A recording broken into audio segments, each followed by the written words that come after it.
Ang ganda oh. Hanggang doon pa yan, pababa. Daming ligo oh. Ah.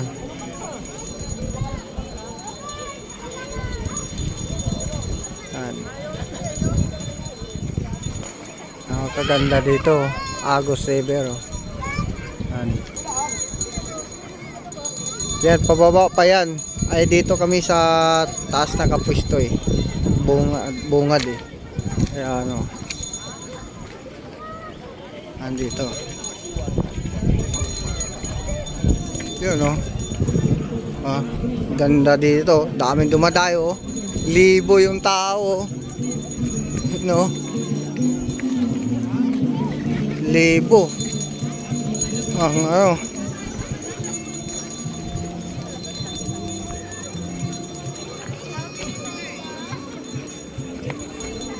ganda kami ako giniginaw na ako kaya ano eh ay ano ko lang tong chinelas dahil ginamit ko nga pag ano kasi nagpaanod kami hanggang dyan mga kasama ko hanggang doon hindi ko naman makita na dyan kami na doon kami nakakatis pabalik na ako ano, nagbihis na ako eh.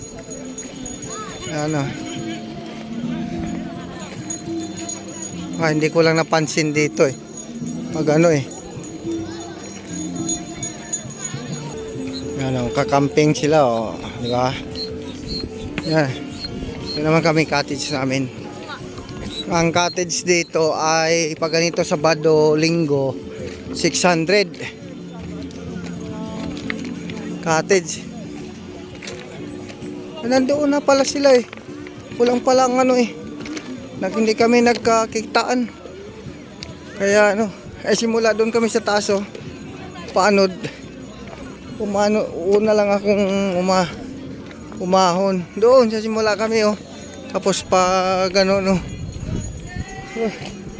Dala-dala ko pa yung ano. Ito yung cottage namin eh. Sumobra pala ako. Dala ko. Ito, napansin doon. Iba yung nagsusunod sa kanila? Oh, sinuot ko. Tapos yun nga, nagbihis na ako. Nahanap ka.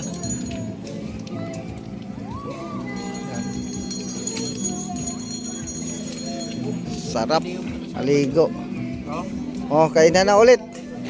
Para ano. Kabang oh. Dami din nag-overnight daw dito. Kaya pa ano, dami ding lifeguard na nakabantay. Kasi may asosasyon din pala dito na ano. Na nakabantay yung mga lifeguard. Kaya pinapayagan doon lumangoy na ano, naka-life jacket. Kaya makita yung mga pula, green, may kanya-kanyang life jacket diyan. Bawat floating cottage may libreng kung ilan kayong naka ano, yung life jacket para ano. Tapos may mga lifeguard na kabantay. Gawa ng ano nga, baka yung may malulunod ba. Safety. Ganda, mamaya pa ano na din kay luwas na. Papatuyo lang ako ng ano eh.